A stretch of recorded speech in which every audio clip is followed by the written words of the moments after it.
Sige, pasok, VP Sara. Ginit ni Vice President Sara Duterte na hindi siya magre-resign sa kabila ng mga panawagan ng ilang kongresista na magbitiw siya dahil sa hindi niya pagharap sa mga pagdinig ng Kamara. Nasa frontline. Hindi ko lang maiintindihan itong Kamara, nasasaktan sila na hindi sila sinisipot ni VP Sara. Nabalitang yan si Elaine Fulgencio. Hindi ako aalis dito dahil nilagay ako ng mga tao dito believing that I will work for the... Alam mo, Vice President Sara, don't worry. We are the taong bayan, we are behind you. Okay? Huwag mong pansinin ang mga kongresista na nananawagan na mag-resign ka. Huwag mong pansinin yan. Kasi ang dapat mong susundin, Vice President Sara, kami, taong bayan. Nagugustuhan po namin ang mga ginagawa mo, Madam Inday. Nagugustuhan po namin, especially na dahil sa'yo, ibinulgar mo ang mga kabalastugan dyan sa Kamara. Yang ginagawa nila sa inyo na ang laki-laking pera at ginamit yung Department of Education para lamang masira ka. Galit na galit po kaming taong bayan sa ginagawa nila. Ninyo po, VP Sara. Kaya wag kang magpadala dyan. And I know, Vice President Sara, kilala ka namin. Magaling ka na leader. You are a strong leader. Alam namin. Okay? So, eto, in behalf of the Donmar TV News Channel, kami po ay gusto naming ipaalam sa opisina ng Vice Presidente o ni Vice President Sara Duterte na kami po ay 100% suporta sa inyo. Okay? In this way, nakakatulong po kami sa inyo na ma-inspire ka, VP Sara, na maraming taong nagmamahal sa inyo. Okay? So, laban tayo, VP Sara. Don't worry, nandito po ang taong bayan para sa inyo. Country. And that is what we did. We worked. Nanindigan si Vice President Sara Duterte na hindi siya magbibitiw sa pwesto bilang pangalawang pangulo ng bansa. Kasunod ito ng pahayag kahapon ng ilang kongresista na mag-resign na lang si VP Sara. Kung hindi... Alam nyo, no? Yung analysis ko dyan, bakit sila nagpapamedya? Itong mga bagitong kongresista. Yan naman talaga ang tawag ng mga taga GMA News sa kanila, bagitong congressman. Bakit sila nagpapamedya at nananawagan na mag-resign si VP Sara? Media mileage. Sa tingin ko, media mileage. Ginagamit nila ang pangalan ni VP Sara dahil popular at gagamitin nila na magdadakdak sila sa mainstream media para makilala sila. Na hindi nila alam na dahil sa ginagawa nila, galit na sa kanila ang taong bayan. Di ba? Kaya nga, ang tingin namin, ang kakapal ng mga mukha ninyo, 32 million ang bumoto. Kayo, sino bang bumoto sa inyo? Konti lamang. So, it is a bad move para sa Kongreso. Di na raw siya interesadong gampanan ang kanyang tungkulin bilang Vice Presidente. Bakit pangunahan nyo ang Vice Presidente? Bakit? Vice President ba kayo? Dahil yan sa hindi niya pagdalo sa pagdinig ng Kamara maging sa plenary debate para sa budget ng Office of the Vice President. Hindi naman kasi ako sasagot sa young guns. Dahil... Ang tawag ni VP Sara sa mga kongresista na ito, young guns. Yan, napahiya kayo, di ba? Alam nyo, hindi kayo sasagutin ni VP Sara. Kasi kung papansinin kayo ni VP Sara, matutuwa lang kayo. Pero, sad to say, hindi kayo pinapansin. Sa totoo lang, hindi kayo pinapansin. Kaya ngayon, galit na galit kayo. Si Senpai, Migs Duhina, hello po sa inyo. Good morning, Sir Donmar, at sa lahat ng mga nanonood. Kailangan ko sumagot sa 32 million na bumoto sa akin. Hindi sa isa or dalawa Correct. na tao. Sinabi yan ni VP Sara sa isang biglaang press conference kanina. Giit niya, hindi na siya magpapakita sa anumang pagdinig sa kamera. Wala naman daw kasi itong sapat na basihan at wala rin daw sa batas na obligado siyang humarap. Sa budget deliberation ng Senado na lang daw siya dadalo. In aid of legislation lang ito at hindi naman ito prosecution or investigation. Ibig sabihin, pwede humindi ang tao, di ba? Correct. Kasi, aba, May alam nyo, nakita ko yung sulat na ipinadala ni VP Sara. Very respectful yung pinadala niyang sulat na stating there na ang dahilan bakit hindi sila sisipot sa hearing. Kasi nakalagay doon lahat. Hinahayaan na ang Kongreso na magdesisyon sa kanyang budget. Bakit? Alam nyo, sa totoo lang, kayong mga taga-Kongreso, ang liit-liit na bagay na ito, ini-issue ninyo. Sa totoo lang, ini-issue ninyo na pilit ninyong ipamukha ng taong bayan na may kasalanan itong si VP Sara, na corrupt itong si VP Sara. Pero sorry to say, ang taong bayan po ay hindi na maniniwala dyan. Ginagawa ito ng Kamara ngayon kasi nabubuking sila sa mga revelasyon ni VP Sara. Di ba? Nabubuking sila eh. Kaya sila ngayon, para silang mga tuta ng kanilang amo. Tudo tanggol. Di ba? Pangga Mercy, si Senpai, hello po. ayoko sumali sa pag-craft ng legislation nyo. Bakit nyo ako pipilitin? Correct. Maghanap kayo ng ibang research person. So, talaga, Kumbinsido raw siyang pakululang ng kamera ang mga pagdinig para patalsikin siya. Actually, kung mapapansin nyo, hindi ako nakikipag-usap sa kanila. Nakikipag-usap lang ako kay Zaldico at kay Martin Romualdez. Gusto nila mag-impeachment, diba? So apparently, pakiramdam ko at sa tingin ko sa mga nangyayari, wala silang kaso for impeachment. Ang track ni Franz Castro, ni Trillanes, is impeachment. Gumawa sila ng... Di ba? Yung mga Makabayan Black, that includes Castro, si Raulo Manuel, sila Arlen Brosas, yun, mga Makabayan Black yun. Alam ni VP Sara na papunta ito sa impeachment ang ginagawa nila. Pati itong si tahol ng tahol na si Trillanes, nakisali na rin. Di ba? Ayan, very obvious kayo at natatawa po ang taong bayan sa mga ginagawa ninyo. Di ba? Isa pang track na resignation. Parang papalabas nila, impeach ka namin for wrongdoing, whatever. And then, itong isang grupo na ito, umalis ka dyan. Alam nyo no, ang kanyang mga sagot ni VP Sara, very brilliant. Hindi niya talaga mauuto. Dahil binubuking ni VP Sara ang mga ginagawa ng mga kalaban niya. Kasi kapag hindi ka umalis, kapituko ka. Correct. Ay, lumabas rin sa bibig ni VP Sara yung word na kapituko, di ba? Ginagamit natin yan sa sa Donmar TV. I think itong si VP Sara, nanonood kaya nito ng Donmar TV?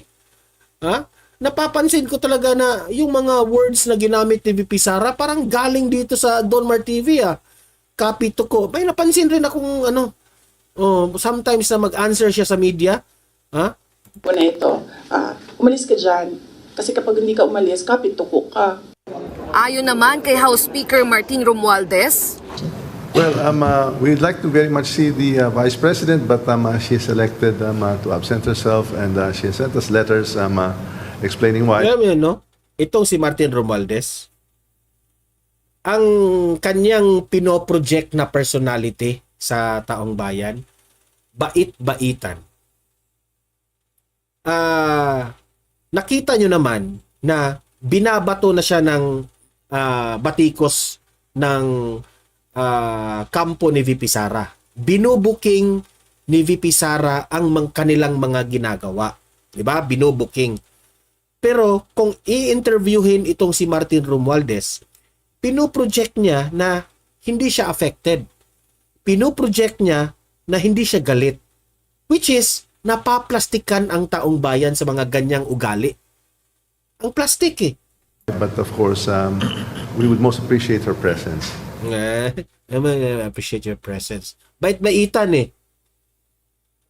Pero at the end of the day, Martin Romualdez, bait-baitan ka in front of the camera. Pero ikaw ang nag-uutos dito sa mga young guns na ito, itong mga bagito na ito. Martin Romualdez, hindi mo mabubola ang taong bayan. Alam ng taong bayan, ikaw ang dahilan bakit nagkagulo ang Uniteam. Which is, wala na nga ang Uniteam ngayon. Ikaw ang dahilan na ang politika ngayon nagkagulo. Ikaw, ang number one rason. Dahil sa mga greed. Yan nga ang sabi nila, greed. Sabi ng iba, buwaya sa Kongreso. Hindi nakadalo sa plenary debate si VP Sara Alma Boholst, ayan, shoutout po, Boss Donmar. noong Lunes. Sabay namang kumalat online ang mga litrato ng bise habang nasa beach sa Calaguas Island. Una nang sinabi ng OVP na paninira at fake news ang balitang nasa beach ang bise habang tinatalakay ng kamera ang kanyang budget. Base naman sa report ng PNP Bicol Region, September 21, Sabado, nang mag-check-in sa I Love Calaguas Resort si VP Sara.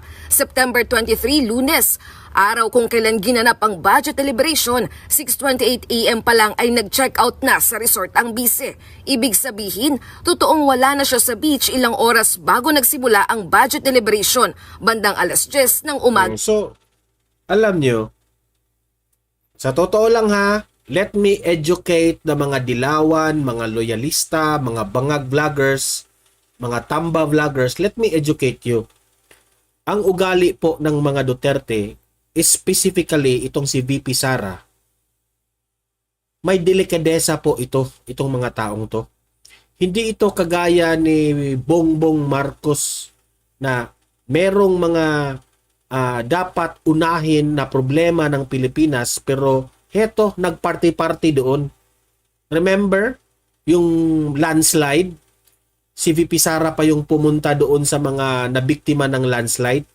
Pero si Bongbong Marcos nandun, nakiparty-party doon sa, yung concert na yun? Uy, Marian Julian, hello po. Maraming salamat sa pagpapaliwanag mo sa umaga. Yan, Marian Julian, thank you po. So, yung Coldplay, yung concert ng Coldplay. Enjoy na enjoy si Bongbong Marcos sa Coldplay.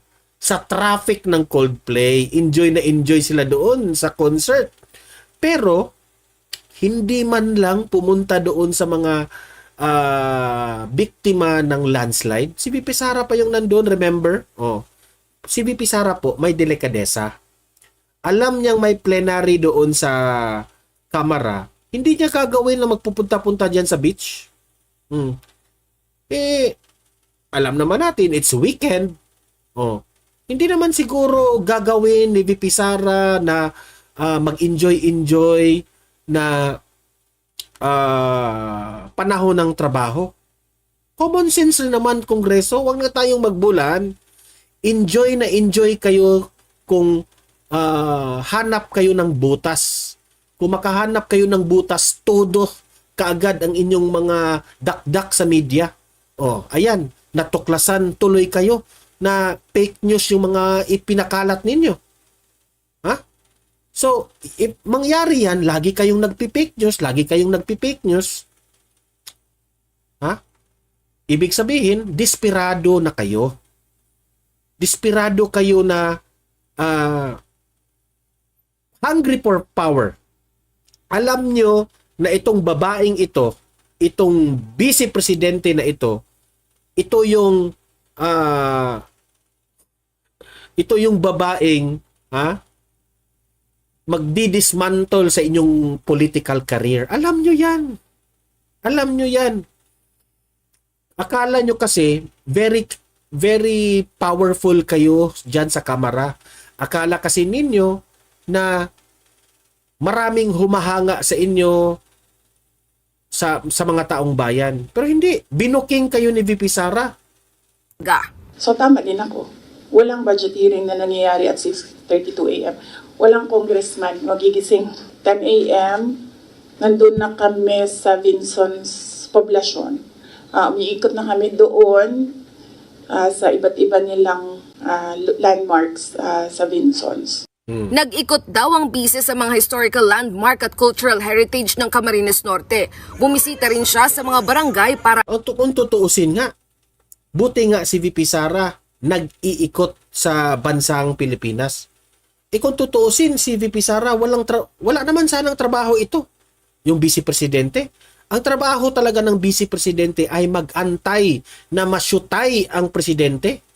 O she will take over if mag-resign ba yung President, masyutay ba yung President, o nagkasakit na ba, o dapat ng palitan. Yun naman talaga ang trabaho ng Vice Presidente. Yung mga ginagawa niyang pagtulong-tulong, extra na yun. Kasi gusto rin niyang tumulong. Yan, nakasaad yan sa batas ng bansa natin. Yan ang mandate niya.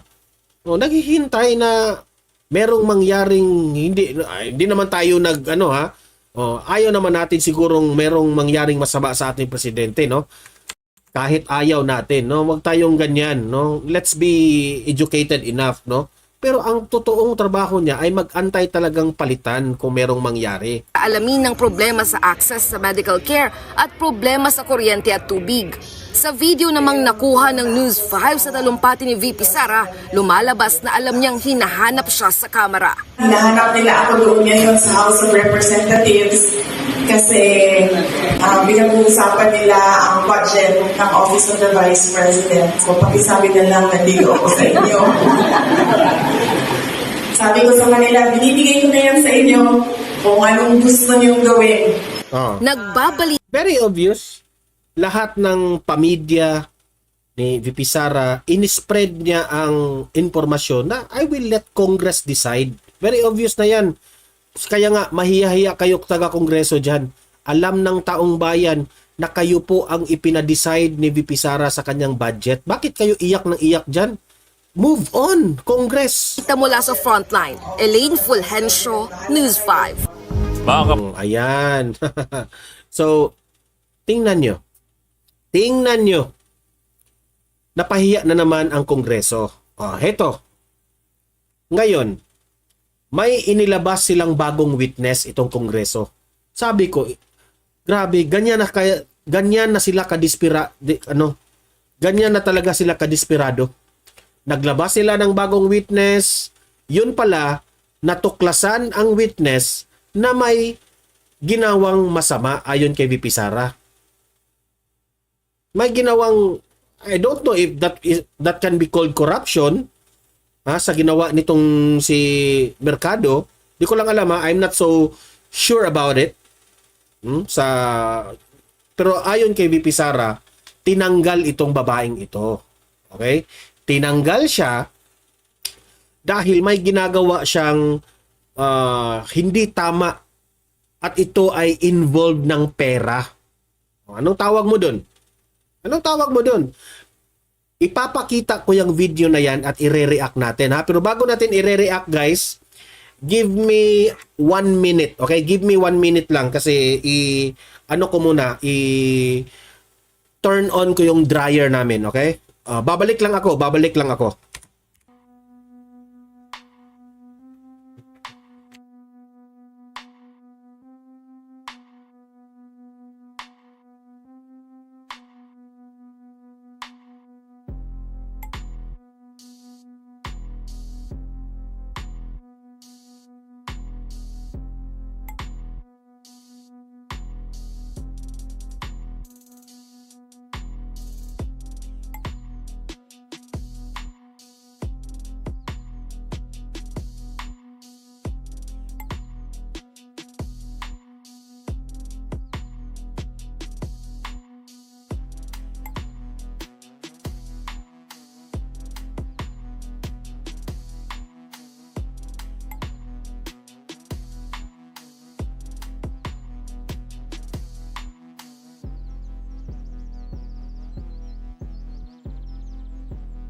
Ayan.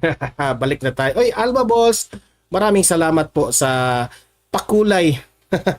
Itong si Alma Balls, matagal na itong nanonood dito sa Donmar TV. Add kita moderator.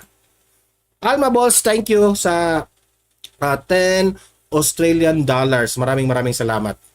Okay, so ito, ipapakita ko sa inyo. Itong bagong witness nila. Booking.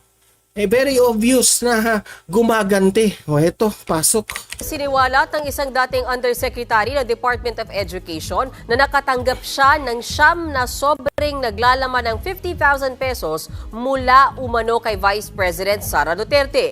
Buwelta naman ng pangalawang Pangulo, H. Liza, hello po. gumaganti lang ang sinibak na DepEd official. Nasa front Itong si Alma Balls, galit na galit rin kay Martin Romualdez. Tambalos-los gyud. line ng balita again si Marian Enriquez.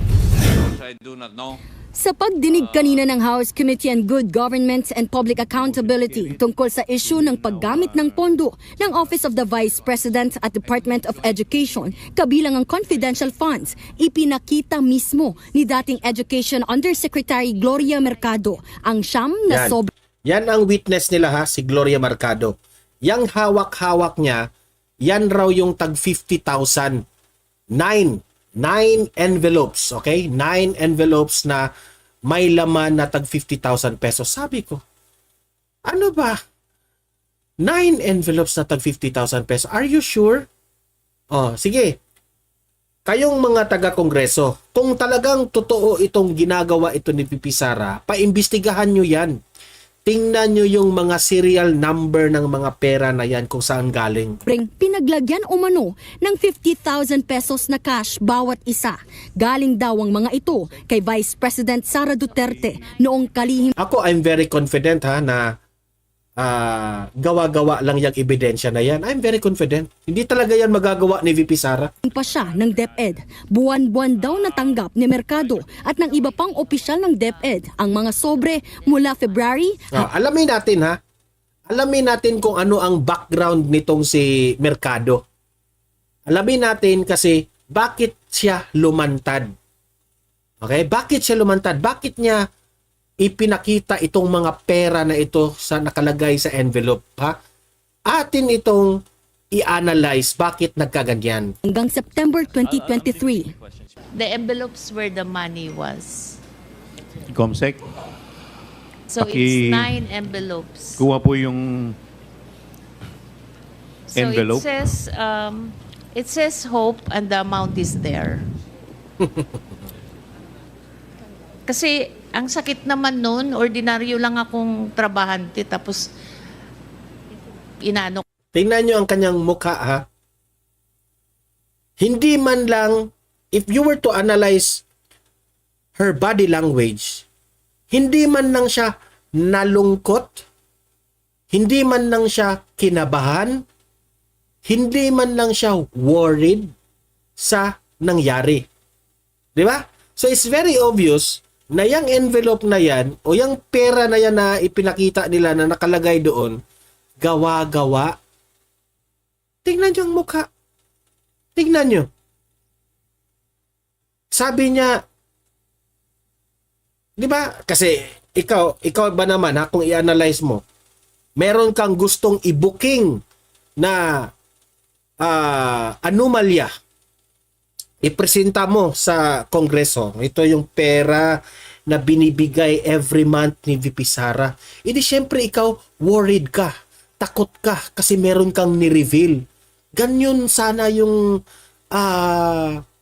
body language mo. Kasi yung body language speaks for yourself. Pero tingnan nyo, while she is presenting the money, ito ha, opinion ko ito ha, disclaimer lang po sa lahat ng mga nanonood, ito po opinion ko, the way I observe sa kanya. She is not bothered. She is not worried. She is not even sad of what happened. Meaning to say, lahat yan gawa-gawa. Yun ay opinion ko. Pwede akong mali, pwede akong tama dito. Pero mali, tama talaga ako sa aking paningin. Kasi ang sakit naman nun. Tingnan nyo ang kanyang reaction ng kanyang mukha ha. Kung worried ba siya, sad ba siya sa nangyari, Bothered ba siya? Tingnan nyo. Ordinaryo lang akong trabahante tapos inano ka ng vice president. Look at the body language. Kumanon. It's very obvious. I can read body language. Wag kami. Wag kami. Kasi ang sakit naman nun, ordinaryo lang akong trabahante tapos inano ka ng vice president. Naman, di ba? diba? So, parang nagsisinungaling. Gumanon. Si Mercado ay nagsilbing hepe ng Procurement Entity at Human Resources Office ng DepEd sa ilalim ng pamumuno ni VP Sara. Ipinadaan daw ang mga sobra. Pero, alam ko, ang kongreso nito, papaniwalaan ito. Kay Assistant Secretary Sunshine Fajarda. Tanong ng mga kongresista. Ganyan naman talaga yan eh. Script lang yan. Never VP Sara doing that kind of stupid things. Yan ang sabi ni H. Liza. Para saan ang mga binigay Sabi ni Marian Julian, si Smigs, nahihirapan na sila pagtanggol ang amo nila. Correct. Ito yung way na ipinagtanggol nila. Dahil nabubuking na sila, gumawa sila ng ingay. cash? It's kind of harsh word to use, bribe. Because if... Or should I say, it is a Yung isa pa ito, itong kongresista na ito, alam kong alam mo. Ha? Alam kong alam mo na nagsisinungaling yan, pero paano? Pilit pa rin yung kina-question. Huwag na tayong magbulahad. Hoy. means to influence your decision being the hope. It could be. Inakusahan ni Mercado ang DepEd na nagka-hocus-pocus sa mga bidding noong panahon ni VP Sara. Bakit inakusahan niya? Yan ang tanong mamaya. Alamin natin. October 2023 daw nang mapilitang mag-resign si Mercado matapos questionin ang pumalyang bidding sa computerization program. Dapat i-background check rin itong babaeng ito. 'Di ba? Bakit dapat i-background check? Meron ba itong mga nangyari o kung ginagawa niya, i-background check bago papaniwalaan ang credibility ng DepEd. Kinausap daw siya noon ni dating DepEd Assistant Secretary Ron Monsayak na hayaan na lang mag-usap-usap ang mga bidder. Pero pinabulaanan yan ni Monsayak. Ba't naman ho ako mag-uutos ng illegal sa isang USEC na head of procuring entity na may mga kasamang tao na hindi ko man lang kilala? Sa isang press con, iginit ni VP Sara na Ito na. Isisiwalat na. Ibubuking ni VP Sara bakit ngak-ngak ng ngak-ngak itong witness na si Mercado. Ngalingan ang mga sinabi ni Mercado. Gusto lang daw nitong gumanti matapos sibakin sa DepEd. Nahuli daw kasi siyang nagsosolicit ng pera nang walang... Ay, yun pala. Nahuhuli pala itong si Mercado na nagsusulisit ng pera. Ayan, booking ka. Booking ka. Kaya pala nag-iingay ka ngayon dyan sa Kongreso. Kasi bawal yung nagpapasulisit ka. Ha? Yun pala. Nagpapasulisit. Kaya siya tinanggal. So tinanggal siya, nagalit siya, ayan, ngayon lumantad. Matapos sibakin sa DepEd. Nahuli daw kasi siyang nagsosolicit ng pera nang walang pahintulot at kumuha ng teaching position para gawing executive assistant niya. Grabe. Grabe pala itong ginagawa nitong babaeng ito. Itong si Mercado. Mercado is a disgruntled former employee of the Department of Education. I think hindi lang siguro niya matanggap na kasalanan niya kung bakit siya pinalayas sa Department of Education. Pero hindi din talaga namin matanggap na magsusulisit ka sa isang private company on paper 16 million.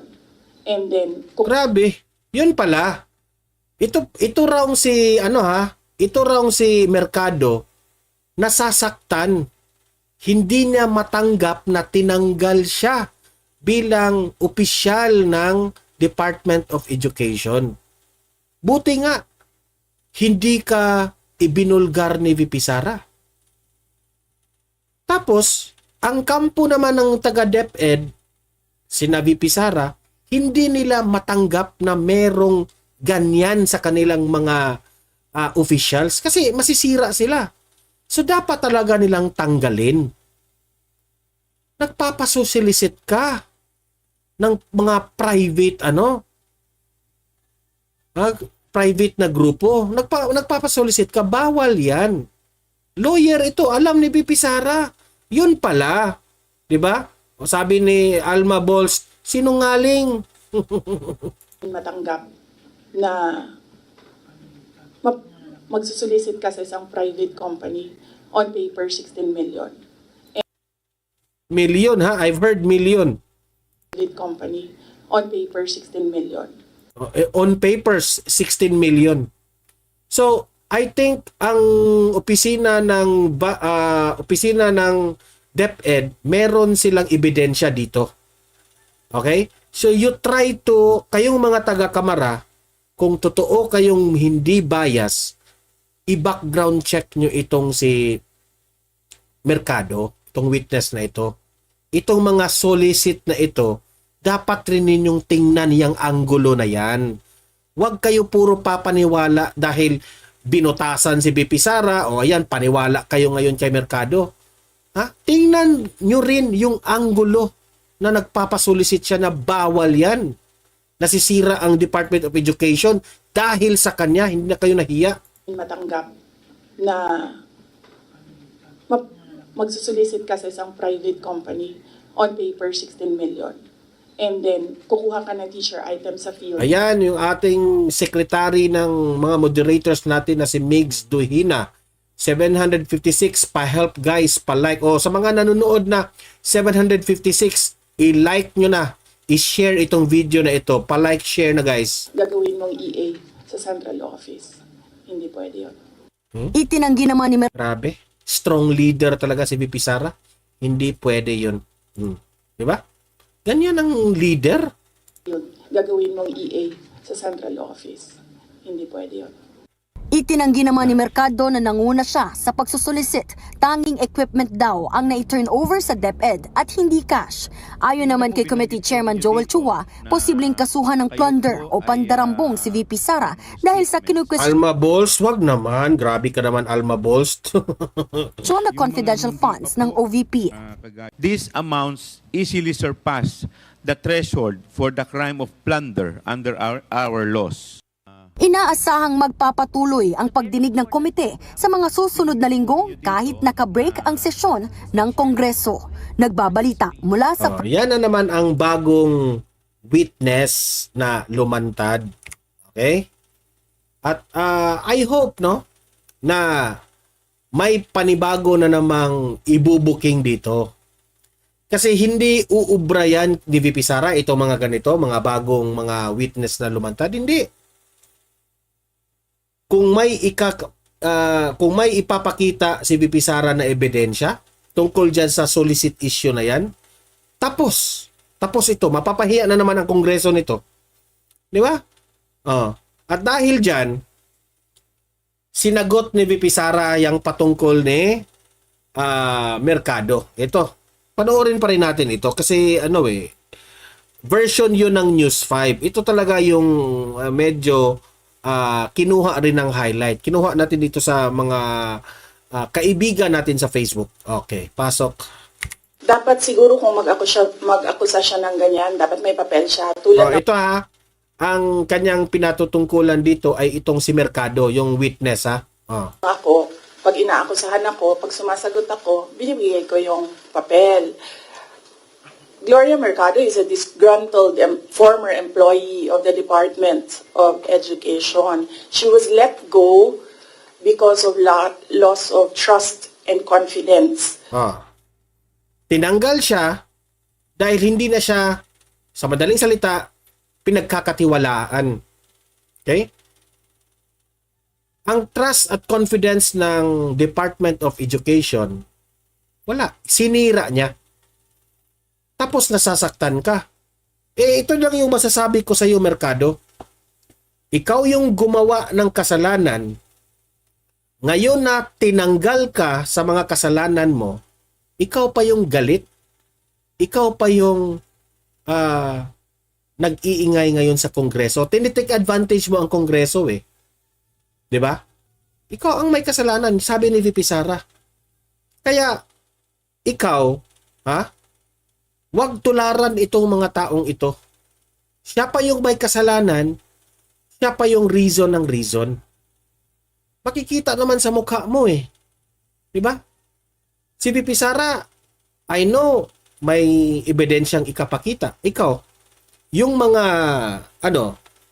I hope, susuriin itong mga pera na ito. Ano yung mga serial number? If that still exists, kung hindi yan ginasta, yung tag 50,000 pesos na every month.